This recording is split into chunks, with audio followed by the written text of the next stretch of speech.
Cool breeze. Oh, and some fun as well. Look at this. Fanimal, they call it. It's not just a fan, it's an animated picture too, a silhouette there of what, 3 or 4 animals. This is by Rufus Butler Sedder, and I saw an early version of this about 3 or 4 years ago when I was visiting him in Boston. Now, here's a finished product. An ordinary looking fan, but when you turn it on, magic, because it starts illustrating 4 animals walking across the savannah, perhaps in Africa. It's actually a very effective fan too, but what a lovely concept that is, isn't it? A fanimal. Very nice. Silhouettes. I've just got this from the New York Toy Fair, which I've been to, where I have a ball, frankly. I find more things there than anywhere else, so these are just a few of the things I discovered. The close-up stuff, we've got some interesting things here. This is something I found in a shop, in fact, not at the Toy Fair. It's just a little, one of those bouncing balls which rolls as well. It's a little water ball. What's interesting about it is the duck inside is sitting on a pond of blue. I suppose it's a bit like a little pond. And it's quite a small duck. But when you lift it up, something quite extraordinary happens because the duck seems to magnify enormously. Now that actually is the size of the duck, would you believe? It's quite a large duck, isn't he? What's happening is, when you look at it from the top, the surface there, the meniscus, bows slightly and creates a perfect demagnifying or diminishing lens. So it looks really tiny. That's not actually the size of the duck. It's a much bigger duck than that. What an interesting little extra effect which I hadn't realised until I'd taken the thing home and played with it a bit. So a nice one, that. Another sort of close-up one is this one here, which is made by Frank's company, Beyond 123. It's a nice little sort of finger fiddle thing, and it rotates rather like a smoke ring all through 360 degrees. On the table it makes a series of rather nice pictures, black and white. And in the hand, you can do it with one hand or 2 hands, diminishing. I also like the fact that you can take it apart. Just gently pull the pieces apart and they come apart like that. Very, very simple and very easy. And they go together again, snap, snap, snap. I think you can probably put several more pieces together to make a much bigger ring, but I think this minimum 3 of one colour, 3 of the other is very elegant and very beautiful. I like that very much. Got some funny name like OSM calls it. I can't think what it was, but it was nice. Something very simple by the Tenyo Magic Company. It's something that apparently they have in the large stationery shops in Ginza. I've been there at Toya. They're just little notelets, basically. They look like leaves. It's some sort of plasticized paper, but you can write a little message on it and give it to somebody. What a charming thing that is, compared with just a little scrap of paper on what looks like a proper little leaf. I think that's a very, very sweet little idea, that. So I shall be using a few of those to charm friends when I'm writing a little personal note to them. I like that. Well, this little swinger, as an American company, had a whole range of these with names. Nick George reminds me of somebody, I can't think who. But there's a little photoelectric cell here, and it picks up the light from the window, and all day long it'll swing back and forward, a little magnetic kicker inside. And it catches your eye, of course. Anything that swings and moves is very sweet. So that was a nice little find.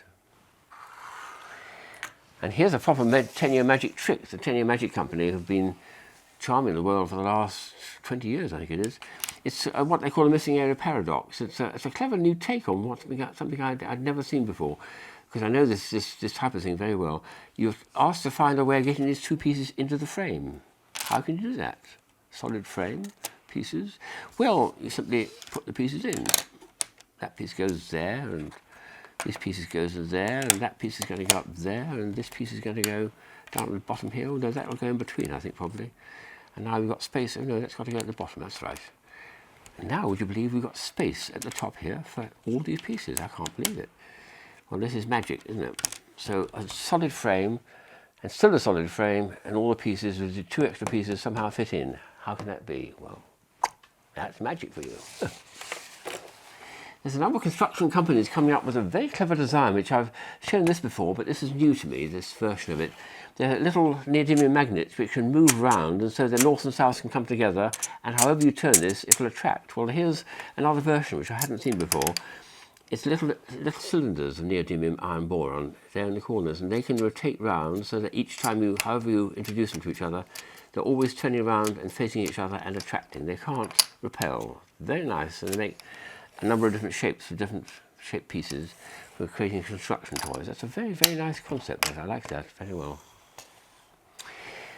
And also in puzzles, there's a Taiwan company showing these twisty puzzles or Rubik Cube type puzzles, but what lovely shapes these are, aren't they? This is a 3x3x3, which is a hard one. I need to look at a booklet to solve them.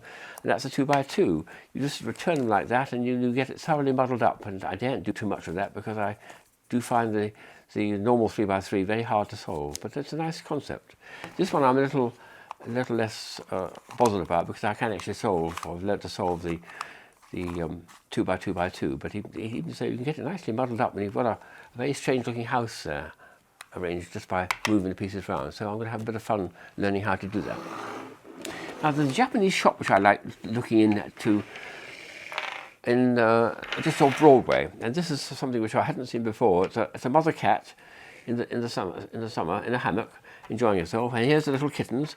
They all want to come and join mum. So what the idea is you've got to balance them on that because it's very easy and it tips over all so easily. You've got to balance them so that they all stay on the mum's tummy, just about. And then the third one you've got to somehow put that on top, and of course it all falls down. It's possible to get all 6 pieces on. Well, once with a lot of effort I managed to get 5 pieces on, but I don't think I'm in the mood for that today. But a nice little balancing puzzle, and quite tricky to do too. Here's a couple more things from Frank's company, Beyond 123. This is a lovely Austrian toy. He calls them treetops. That's a nice double pun because they're little trees. The top of the tree's up here, but they're tops, meaning spinning tops. What a lovely concept. And they spin jolly well. You've got to do a hard spin though. There's 1, and there's 2, and there's 3.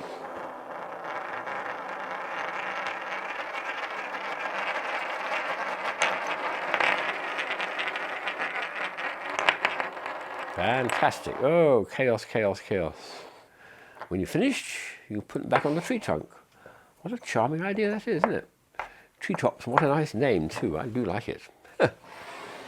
He's also come up with a nice revised version of the wonderful Helicone, which is designed by an academic I met at the Gathering for Gardner.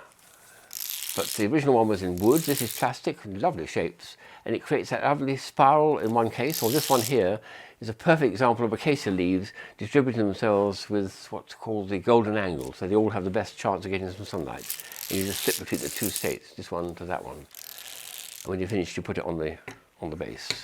Very charming, I like that. And the last 2 things were both from MoMA, Museum of Modern Art shop. There's 2 of them in New York. I went to the downtown one this time. I can't think what these are really, but according to the blurb, they're for, well, 2 things. One is you can use them in dry form for taking off little specks of dust or crumbs off your clothes like that.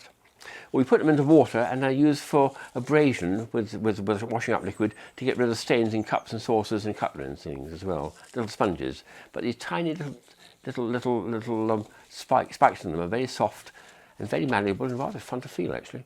So an interesting little product from MoMA. And my favourite item from MoMA, a bit of extravagance, was this wonderful colour up. A large bulb, clever electronics underneath, turn it on, and introduce a number of coloured pieces. The idea with this is it will, like a chameleon, it will take on the colour of anything that's underneath it. So if you put it onto an orange piece and squeeze the bulb, it'll turn orange. Or if you put it onto a pink one, it'll turn pink. Or yellow, become yellow, back to red, bit of green, ooh boy, and finish with the blue. So a friend of mine said, what about top of your head? What colour is that? I said, I don't know. I haven't looked in the mirror recently, but I knew it used to be a nice brown colour when I had hair. But now, well, we'll try it, shall we? What's the top of my head colour? Give a squeeze. Oh, pink, of course. Because I'm in the pink of health. Hope you are too.